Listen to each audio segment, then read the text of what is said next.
You always learn from your worst auditioning stories. One of my most awkward auditioning experiences was actually for Shameless, and I didn't know what was going on with the role, and I was just auditioning to be a one-day co-star, but they had lines written for the character, and I had to like massage, really like get into massaging somebody, so I had to like massage a fake wooden chair, and then I had to like have the person touch my boobs, so then I ended up like touching my own boobs while like massaging a fake chair and talking at the same time. It was really awkward, and I called my manager and I was like, I'm really sorry for the feedback you're about to get for this audition, because it was one of my worst, and I actually ended up getting the job. The most amazing thing about Tony is Tony teaches you how to be a better person to yourself, and in return you become a better actor. So by figuring out how to be nice to myself and know my self-worth and know what I deserve in life as an actor and a woman and a friend and a, you know, just a person and a human in general, figuring that out made me a better actor. So in order to become a better actor, I had to become a better person.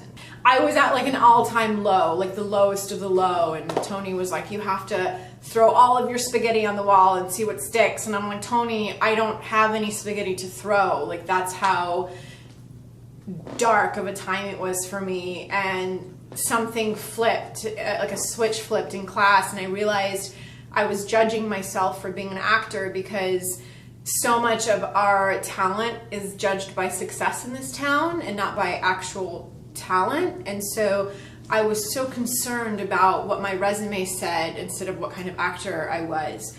And I had, after in one of the talkbacks, I realized I'm gonna stop judging myself and start being proud to be an actor. And ever since I decided to be proud to be an actor, my whole life changed. So that was a big one.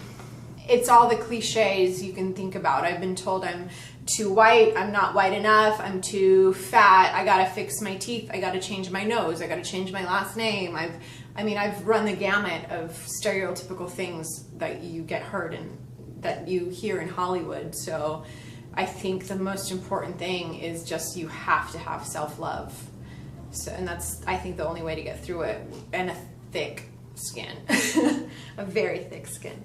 I hate watching myself on film, by the way. Like, I would rather lock myself in a dark cave until the episode's over, but because I'm still so new at working, really, I mean, even 10 years from now, I still think I'll be new at this. So I force myself to watch myself because it's the only way I can learn of like what's working, what's not working. Like, Izzy, do not do that with your face. I tend to have overactive eyebrows, so I'm like, you need to calm your eyebrows down. Like, nobody wants to see that.